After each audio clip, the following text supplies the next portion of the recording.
So share.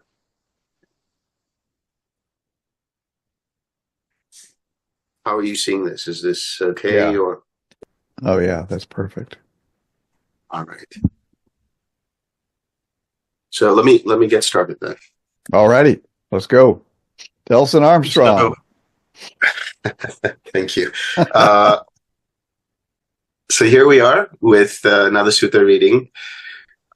We've been thinking about which reading to do. We have a few in the list, but I figured this is one that we haven't touched in some time. And really, it's the entire path. And it talks about the taints, the asavas, which is essentially what we're trying to do is, excuse me, destroy the asavas. So this is Majjhima Nikaya 2, Sabbasava Sutta, all the taints. Thus have I heard, on one occasion, the Blessed One was living at Savatthi in Jata's Grove, Anathapindika's park. There he addressed the monks thus, Bhikkhus, I shall teach you a discourse on the restraint of all the taints. Listen and attend closely to what I shall say. Yes, Venerable Sir, the bhikkhus replied. The Blessed One said this. Give me 1 second. Let's see. Sure. I want to make sure I don't get that sound when people come in. Okay. Oh, yeah, I was going to do that. Yeah, that's okay.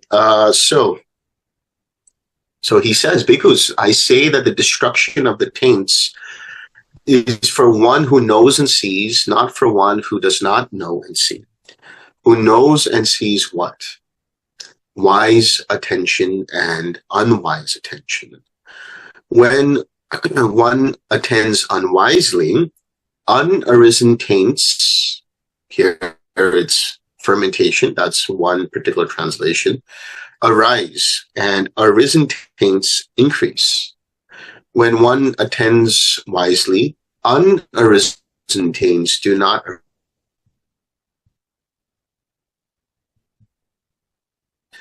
So what do we mean by wise attention?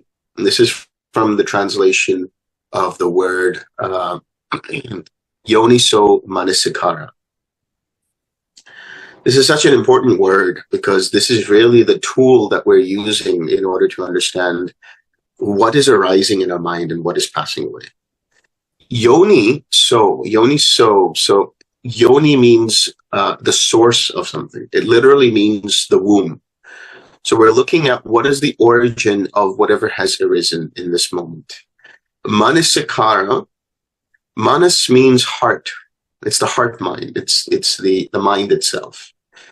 Akara is to do.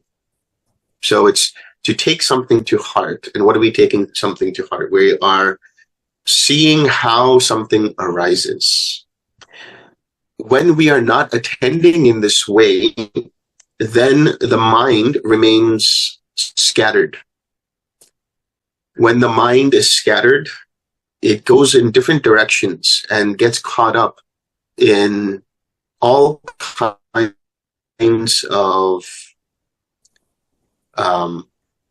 thoughts, ideas, concepts. This is what's known as mental proliferation.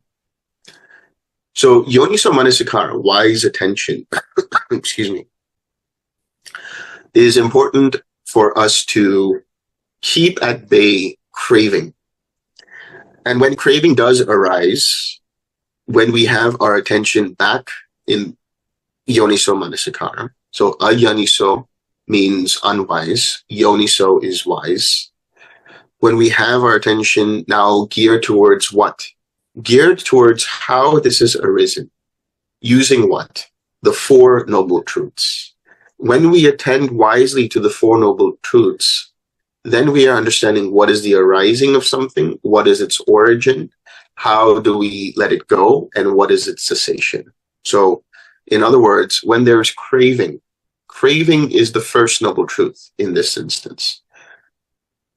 The second noble truth would be the origin of that craving, which is feeling, and in particular, undue attention to a painful feeling or a pleasurable feeling, a pleasant feeling that gives rise to that craving.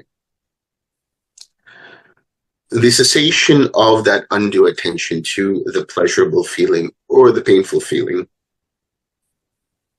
is the cessation of that craving. And how do you cease that? Using the Eightfold Path. And the heart of the Eightfold Path is right effort. And right effort is essentially the 6 R's. So when we have our wise attention, we are able to use the Four Noble Truths and see them in every moment. When our mind is scattered, then we are unable to see them. And therefore, suffering arises through craving, clinging, being, and so on. There are 7 ways to remove the taints: to be abandoned by seeing, those to be abandoned by restraining, those to be abandoned by using, those to be abandoned by enduring, those to be abandoned by avoiding, those to be abandoned by removing, and those to be abandoned by developing. So what are the taints to be abandoned by seeing? What taints, bhikkhus, should be abandoned by seeing? Here, bhikkhus, an untaught ordinary person, that is what is known in Pali as a putujana, somebody who doesn't know the Dhamma, who is your average run-of-the-mill person who hasn't been acquainted with the Dhamma, who has no regard for noble ones and is unskilled and undisciplined in the Dhamma. There you go. Who has no regard for true men and is unskilled and undisciplined in their Dhamma, does not understand what things are fit for attention and what things are unfit for attention. Thus he attends to those things unfit for attention. And he does not attend to those things fit for attention. What are the things unfit for attention that he attends to? There are things for which, when he attends to them, the unarisen taint of sensual desire arises and increases in him. The unarisen taint of being arises and increases in him. The unarisen taint of ignorance arises and increases in him. These are the things unfit for attention that he attends to. What are the things fit for attention that he does not attend to? They are things for which, when he attends to them, the unarisen taint of sensual desire does not arise in him. And the arisen taint of sensual desire is abandoned. The unarisen taint of being does not arise in him. And the arisen taint of being is abandoned. The unarisen taint of ignorance does not arise in him. And the arisen taint of ignorance is abandoned. These are the things fit for attention that he does not attend to. Attending to things unfit for attention, and by not attending to things fit for attention, both unarisen taints arise in him and arisen taints increase. So let's understand, what are these 3 taints? So the word asava, it really means literally to flow, whether it's to flow out or flow in. It means there is a stream. And these are movements that happen even before we are aware of them. It's understood that the entire mechanism of samsara, if we were to see it as the wheel of samsara, and there are gears within it, and each of these different gears are the different links of dependent origination. The main crux of that entire wheel are these 3 taints. I call them asavas, or I should say, viruses, because they infect the mind. When you have a mental virus, what happens? It increases because of lack of proper attention. So the taint of sensual desire is like a potential. It is the ground beneath the links of dependent origination. It is the starting point. It is actually the origin and reason for ignorance to arise as a link. This is what Sariputta says in Majjhima Nikaya 9, Samaditi Sutta, the Right View Sutta. And he says these three taints give rise to ignorance, but ignorance as a link then gives rise to these three taints. What do we mean by that ignorance? Ignorance, for all practical purposes, is the lack of mindfulness. The lack of mindfulness of the Four Noble Truths in every moment. When we don't have this, then sensual desire can arise. The desire for being can arise, and ignorance can arise. Sensual desire is essentially the desire to capture and hold on to an experience that is, to the senses, pleasurable.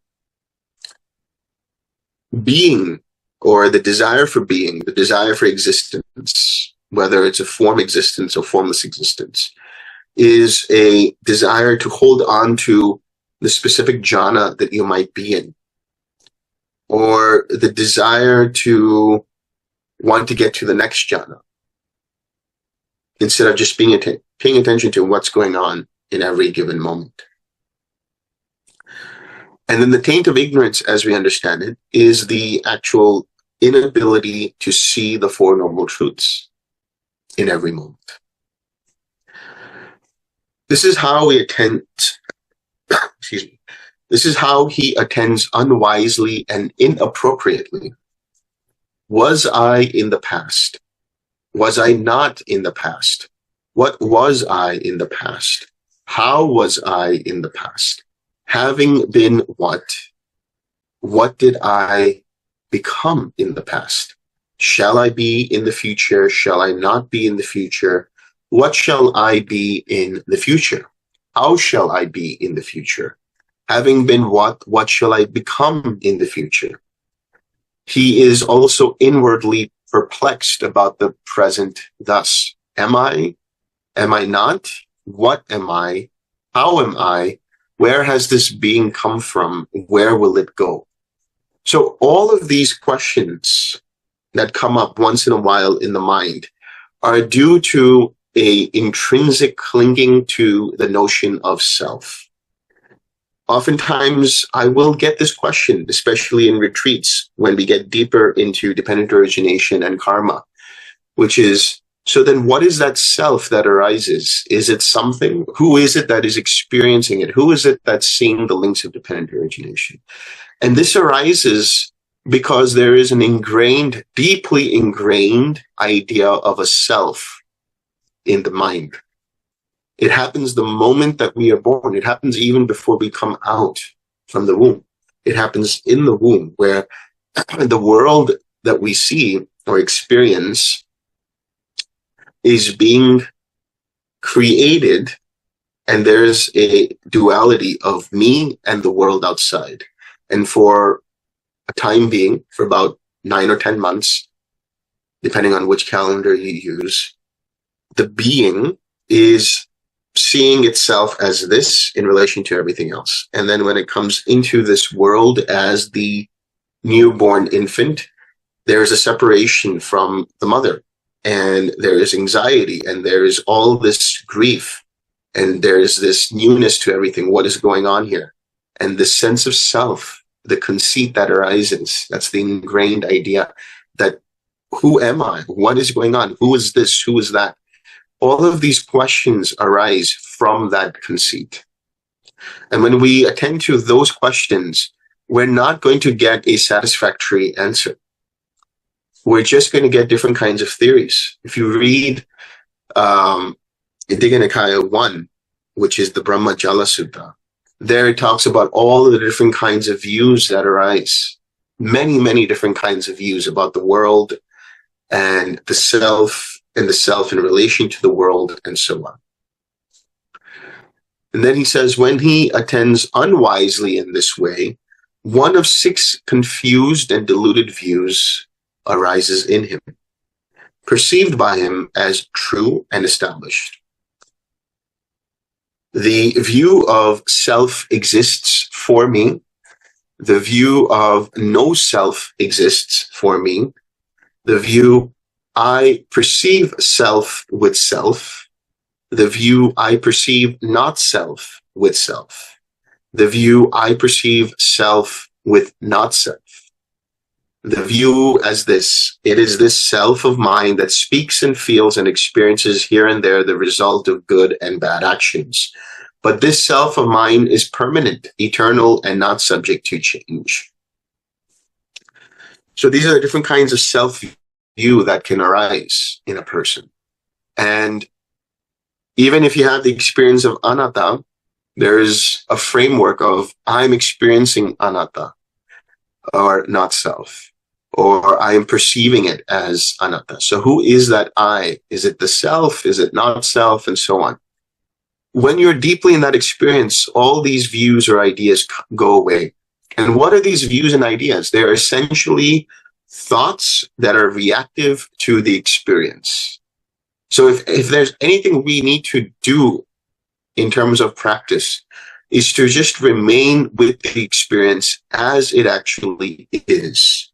Any thoughts that come as a reaction to the experience should be discarded, because that is the seed from which taints will arise, namely Ditthasava, which is called the taint of views. It's not mentioned here in the sutta, but sometimes it's known as the fourth asava, the asava of views or wrong views. This speculative view is called the thicket of views, the wilderness of views, the contortion of views, the vacillation of views, the fetter of views. Fettered by the fetter of views, the untaught ordinary person is not freed from birth, aging, death, from sorrow, lamentation, pain, grief, and despair. He is not freed from suffering.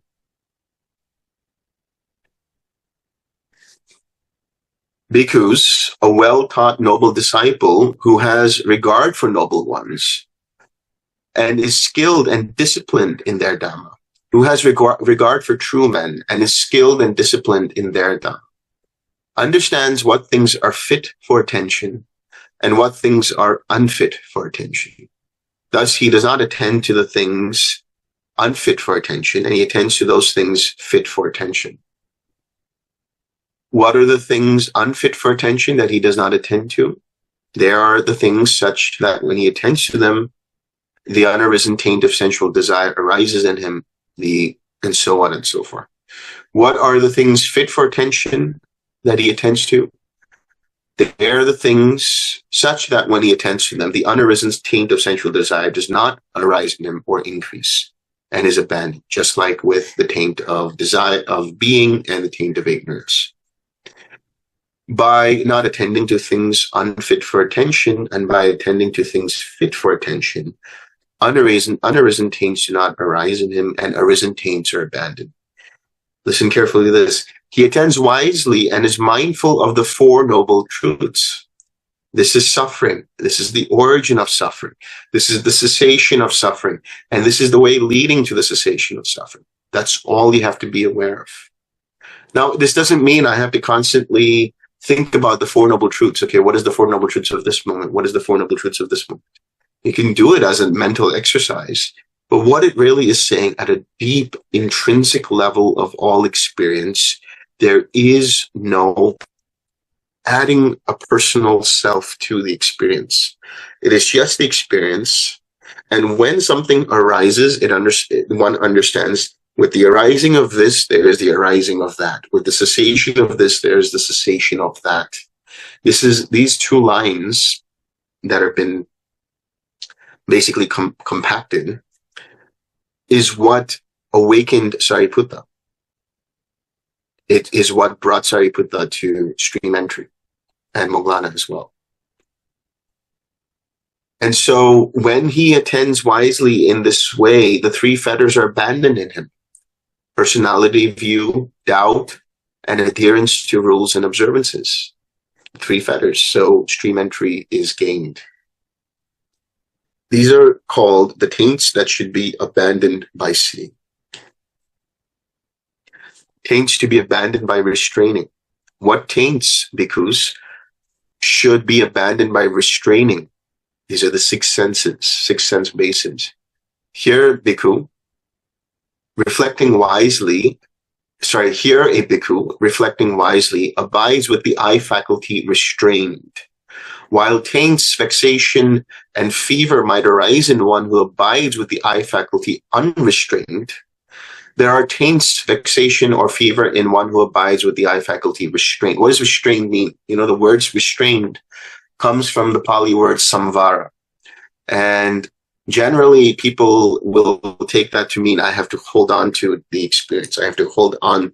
I have to be very cautious and careful of the eye and the ear, the nose, the tongue, the body, and the mind. But when we talk about restraint, what we're talking about is essentially having mindfulness, just being aware of what is arising in each moment. You need mindfulness, energy, and collectedness. This is what you need. What do we mean by mindfulness? Sati sampajana, the ability to remember, to observe how mind's attention moves from one thing to the other. So if I'm looking at someone, if my eye faculty is restrained, that means I am fully in the present and looking at them. I'm fully in the present and listening to what they have to say. As soon as my mind wanders, my mindfulness is there as the gatekeeper to notice that and bring back my attention to the present moment and whatever is going on. That bringing back to the present moment, bringing back to what is going on in that moment is the effort, is the energy. This is the 6 R's. And collectedness. So as I keep doing this, my mind becomes naturally collected, naturally anchored to whatever activity that I'm doing. So this is best exemplified in the experience of meditation. When I am meditating, ideally, my mind remains on the object all the time. But that might not happen. There might be a distraction that arises, and because I have lack of mindfulness in that moment, which means my mind faculty is not restrained, using this context, it will go somewhere.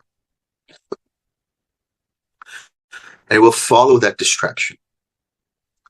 But as soon as I recognize that I'm distracted, I release my attention from that, relax the tension, come back to the smile, come back to the object.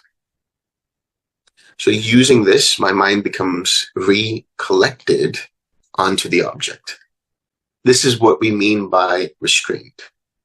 And as we do this, we are whittling away, grinding away the taint of sensual desire, the taint of the desire for being, and the taint of ignorance itself, because we are re-strengthening that muscle of mindfulness, because ignorance is lack of mindfulness.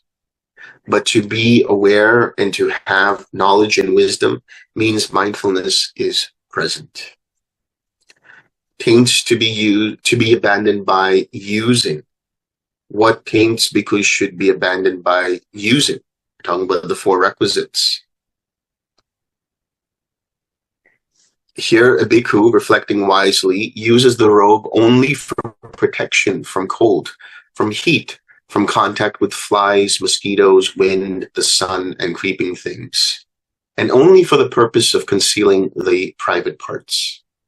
Reflecting wisely, he uses alms food neither for amusement, nor for intoxication, nor for the sake of physical beauty, but only for the endurance and continuance of the body to survive, for ending discomfort, and for assisting the holy life, considering I shall terminate the old feelings of hunger without arising new feelings of overeating, and I shall be healthy and blameless and shall live in comfort. Reflecting wisely, he uses the lodging only for protection from cold, from heat, from contact with flies, mosquitoes, wind, the sun, and creeping things, and only for the purpose of warding off the perils of climate and for enjoying retreat. Reflecting wisely, he uses the medicine only for protection from arisen afflicting feelings and for the benefit of good health to cure illnesses. Now, I often joke there is a fifth requisite in today's modern world, and that is Wi-Fi. Everybody needs Wi-Fi, right? So we must be able to use Wi-Fi in a way that doesn't cause us to create the taints, that gives rise to the taints. But this is essentially instruction of how to mindfully use our resources. For the bhikkhus, it's the four requisites because that is what they have. The monks or the nuns, they are dependent upon others, namely lay people, to provide for them, to provide shelter, to provide alms food, to provide robes, to provide medicines when they're sick, and so on. And so one doesn't hoard up things. They just use it when it is required. And they use it mindfully. They use it skillfully. They don't waste things. They use it for the purpose of satisfying the body if it's hungry, keeping the body warm when it's cold, to keep it away from the heat when it's too hot, to be in comfortable lodging so that one can actually be on retreat. And here it is, when we are on retreat, like at Sukha, those things are already present for you. You don't have to think about your food. Your food is prepared for you. You just go stand in line, take your food, and eat, and then you're done. Your clothes, I mean, that's something you pack. Your lodging is taken care of. The cabins that you stay in, they have air conditioning when it's hot. They have heating when it's cold. So it's comfortable enough for you to rest in. And then you have the big Dhamma hall in which you have Dhamma talks and meditation. And, if somebody happens to be sick, they have medication for that. They have medicines for that, over-the-counter medicines, whatever is required. So when we're on retreat, we are using these things mindfully. And when we do this, we don't identify with that. We don't identify with the food, with the clothing, with the lodging, with whatever it is. My cabin is not bigger than the other person's cabin, right? That cabin is not bigger than this cabin. I'm just satisfied with what I have. That is what we're talking about. While taints, vexation, and fever might arise in one who does not use the requisites thus, there are no taints, vexation, or fever in one who uses them mindfully. These are called the taints that should be abandoned by using. So what do we mean by taints, vexation, and fever? So taints we understand, which is the asanas. Vexation here is a mind that is restless, moving all the time.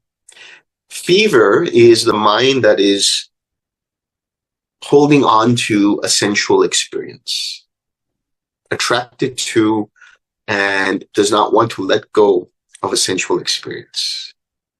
So these might arise when we identify with these different requisites. Taints to be abandoned by enduring. What taints, bhikkhus, should be abandoned by enduring? Here, a bhikkhu reflecting wisely bears cold, heat, hunger, and thirst, and contact with flies, mosquitoes, wind, the sun, creeping things. He endures ill-spoken, unwelcome words and arisen bodily feelings that are painful, disagreeable, distressing, and menacing to life. While taints, vexation, and fever might arise in one who does not endure such things, there are no taints, vexation, or fever in one who endures them. These are called the taints that should be abandoned by enduring. So the word enduring here, it's almost like as if we are, being gung-ho about, like, if something bites me, I'm just going to accept it and I'm not going to do anything about it and all these. No. What it's talking about is the two darts, right? We have the two darts. The first dart is the actual pain that is experienced. So something bites me. I feel immediate pain. But the second dart is, oh, this is painful. I'm angry at the thing that bit me. I swat it away and I get flummoxed. I get flustered. I get upset. I get restless. So what we're talking about is utilizing equanimity. Easier said than done when you're in very, very difficult situations. But we need to be able to use these difficult situations as anchor points. And the more we do it, our intuition arises and says, we should stop, relax, equanimity. Maybe you're standing in line. Maybe you are at your gate at the airport and suddenly the flight is canceled and you're looking forward to going wherever it is that you need to go, or you need to go there to do some kind of business deal.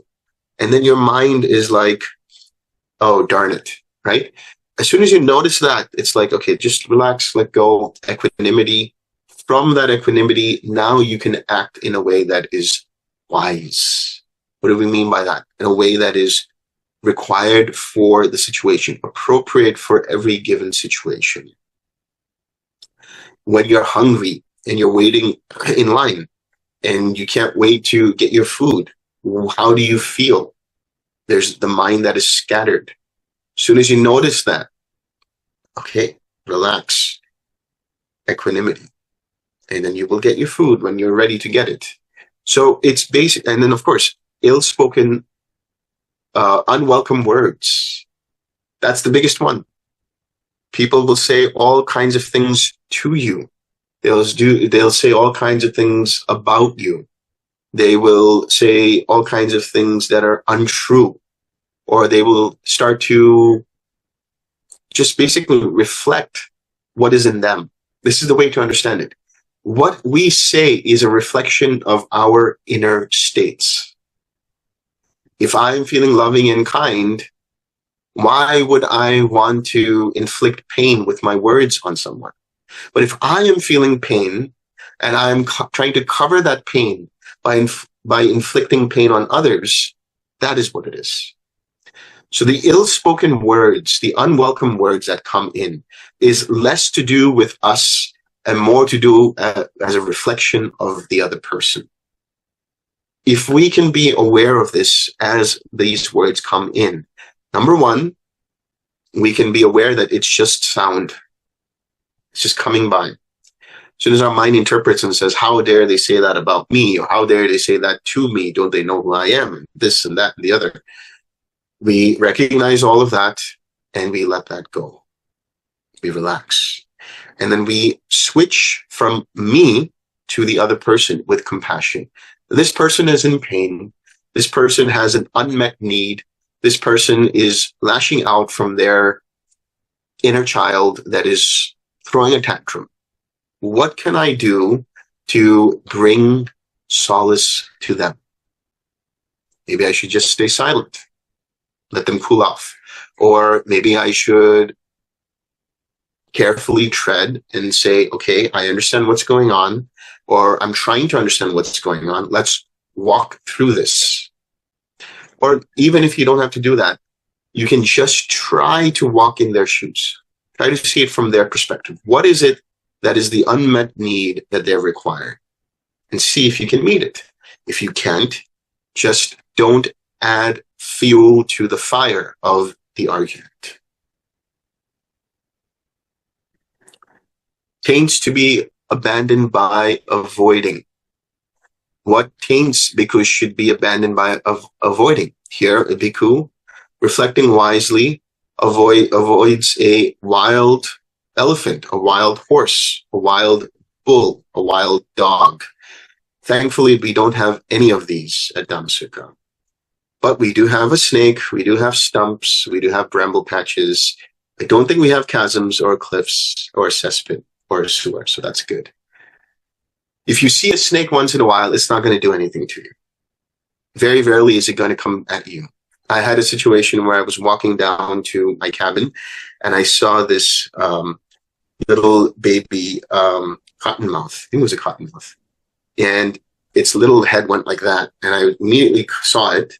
And so I could have just, run away or backed away and it would have,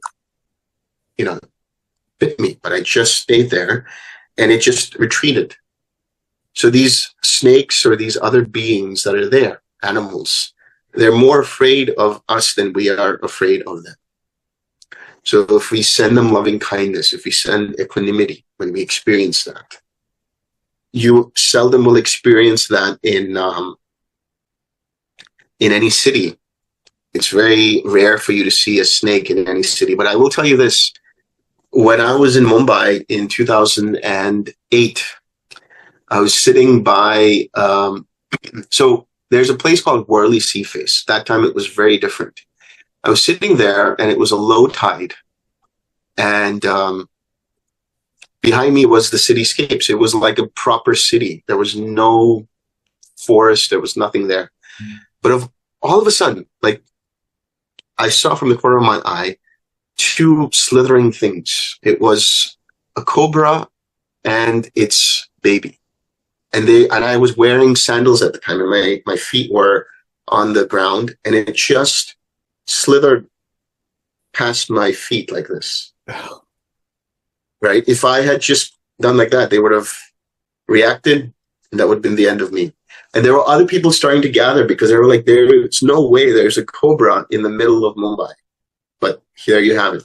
So if you do see a cobra in the middle of New York City, know what you need to do. Or in San Diego or wherever else. Just stay calm. Just relax. Anyway, reflecting wisely, he avoids sitting on unsuitable seats, wandering to unsuitable resorts, and associating with bad friends. So this is specifically for bhikkhus, but I think in general for everyone. Unsuitable seats means essentially a bhikkhu who is sitting unattended or alone with a female, with a woman.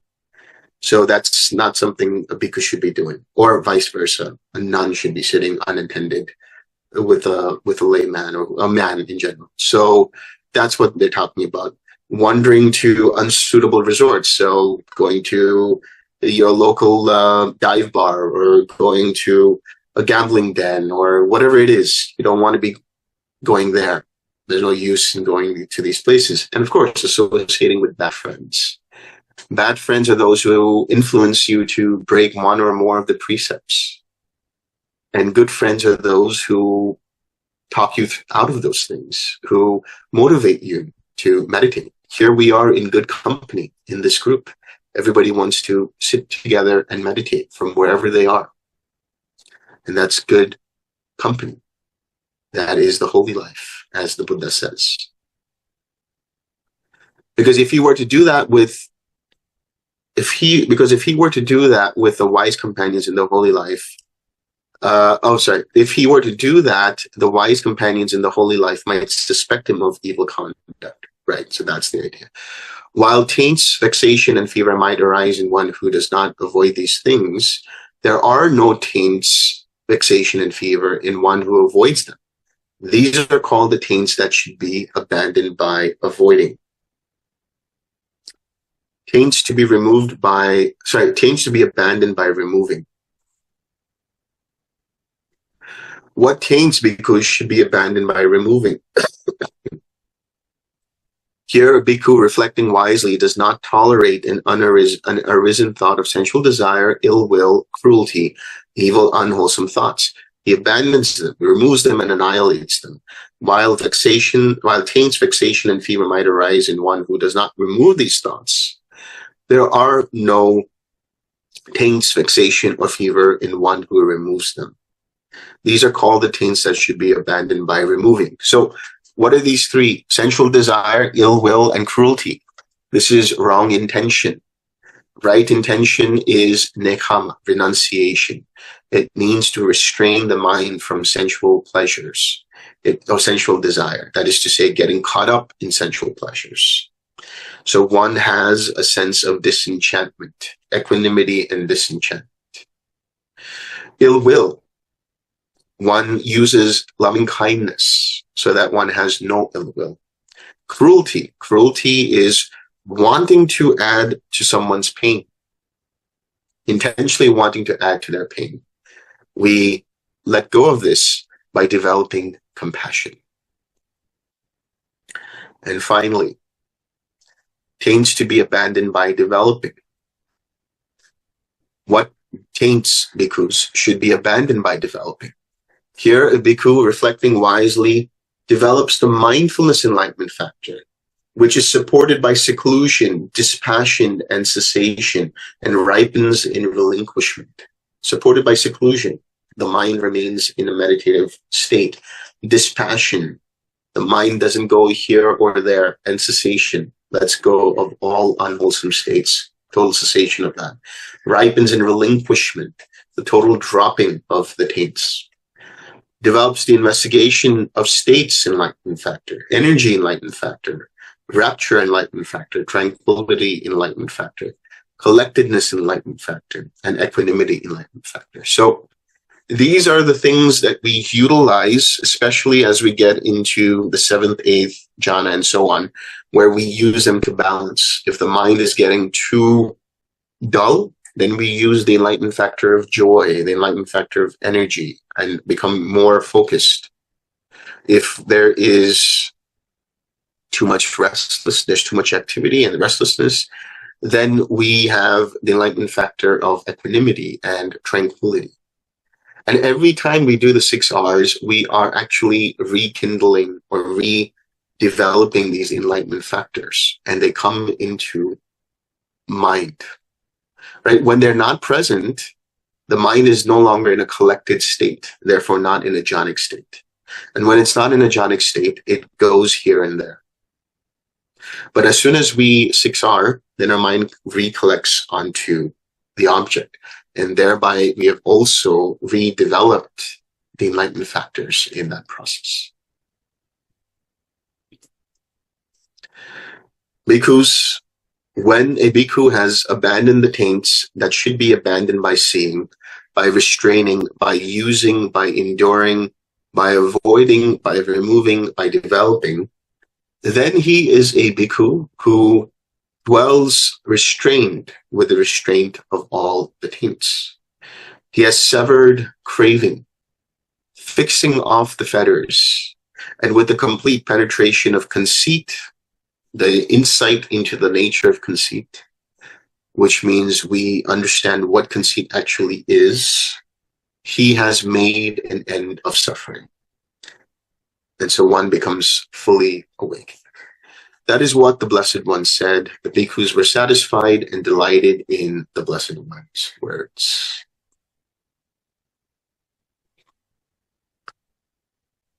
Any questions?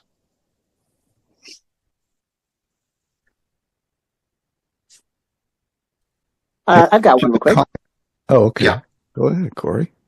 Have any of you taken the text of these and then just done a text replace on them? I'm having a hard time with the word restraint. I've already forgotten your translation of it that actually works better. It's the 6 R's though, right? Yes. Okay. So I'll just have to practice that. Thank you.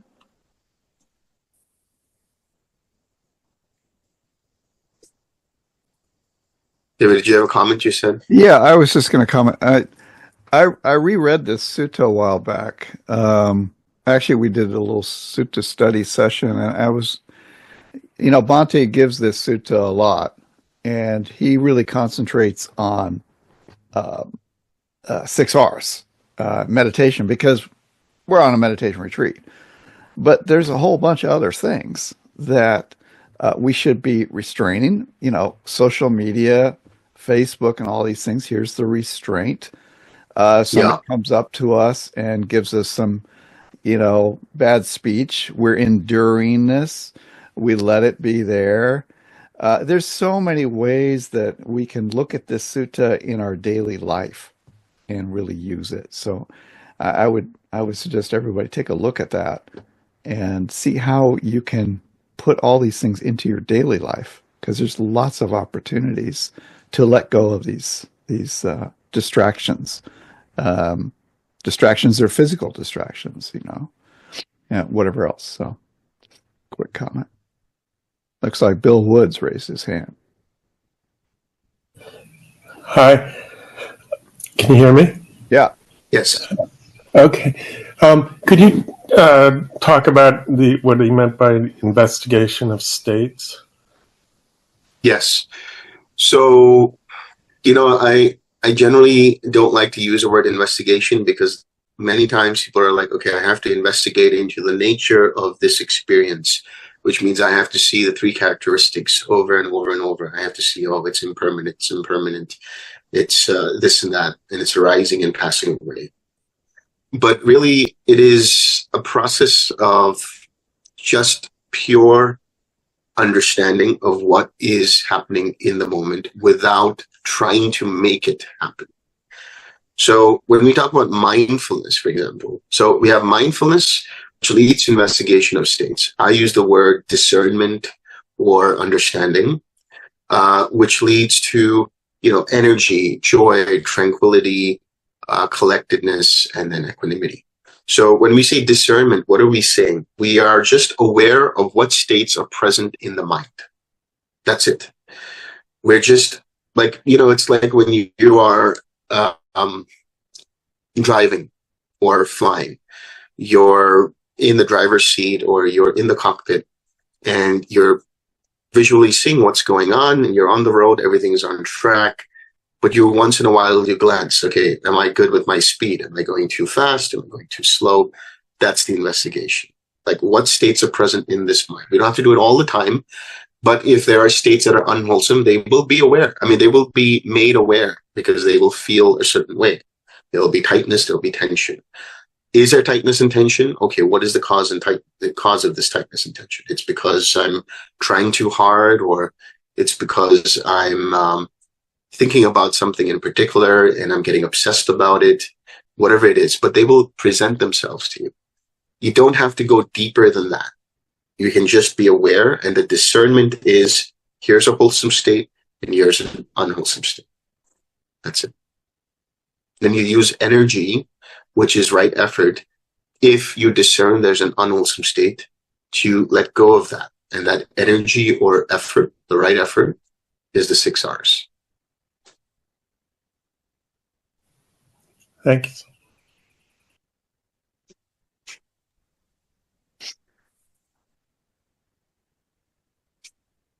Anything else from people? John. Hi. What's the relationship between the 3 underlying tendencies and taints? A lot of the same language tends to get used, and so it's not clear to me if that's like a hierarchy or if they're co-equal, or maybe that's not the right question. So I think you're referring to the roots of greed, hatred, and delusion, right? Yes. That's, So before any of this, before any of this mechanism of the links of dependent origination arise, we have the taints. So they are, as I said, they're viruses. They are imprints into the mind of the mind before we even do anything with it. And they give rise to the ignorance, which is we immediately are lack of mindfulness. And because of that, the formations that arise will be rooted in these roots of greed, hatred, and delusion. So when we are acting from there, if we have a sensual craving and we grab onto it, the energy of that feeds back into the next arising of dependent origination, primarily before it arises through the taint of sensual desire. If we have a craving for a specific kind of existence, that is, I want to be in this jhana, I want to be in the arupa jhana, or I don't like being in this particular state, then that energy will give rise to the next arising of the desire for being as the taint. And every time we have lack of mindfulness of an experience as just being the experience, and we hold on to it with me, mine, or myself, that feeds back in the next arising to the taint of ignorance. And round the merry-go-round we go when we do this. So the idea here is every time we have mindfulness and we're able to let go of the desire for the sensual craving, or the desire to hold on to a sensual object, or the desire to hold on to a specific state, or the inability to recognize what is arising or passing away, then when we have mindfulness and that mindfulness arises, it is the gatekeeper. It acts as a filter from where the mind is incapable of allowing craving to arise.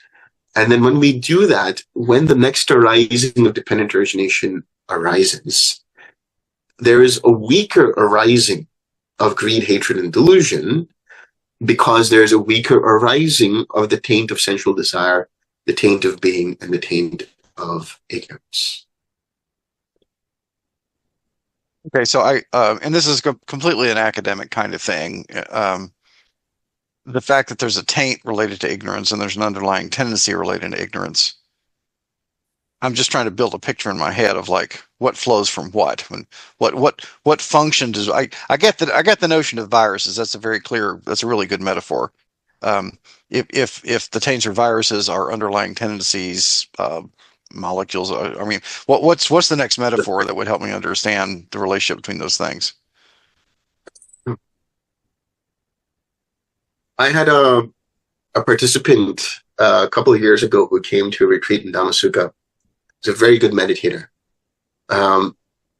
He was explaining it in this way. When he was able to see the links of dependent origination as an experience, he saw these wheels, and within these wheels, he saw dendrites. And it was like these red, green, and black dendrites. That was how his mind was interpreting them. And these dendrites, red, black, and green, were representative of the taints. But as they grow, as they get deeper, then what happens is it plants a seed, and those seeds are greed, hatred, and delusion. And from those seeds sprout the craving, sprout the aversion, sprout the other, experiences. Okay, yeah. Last week I'd asked you about the underlying tendencies, and you had said that the underlying tendencies are the seed, but by the time that something flowers independent of origination, it becomes the flower. So in this context, the taints are the things that sort of form the seeds, and then the seeds may go on to form craving. Like craving is a link in dependent origination versus greed and desire at the level of underlying tendencies. So virus, seed, flower kind of thing. Is that accurate? Yes. Okay, Virus, awesome. seed, yes, that's a good way of looking. All right, thank you.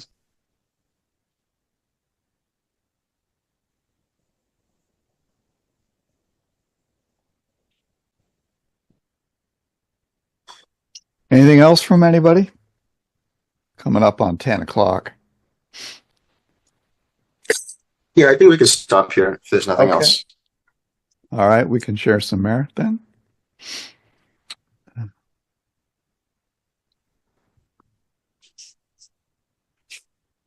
May suffering ones be suffering free, and the fear-struck fearless be. May the grieving shed all grief, and may all beings find relief. May all beings share this merit that we have thus acquired for the acquisition of all kinds of happiness. May beings inhabiting space and earth, devas and nagas of mighty power, share this merit of ours. May they long protect the Buddha's dispensation. Sadhu, sadhu, sadhu. Okay. All right. Delson. Thank you. I'll see you guys later. All right. Thank you all. Have a great one.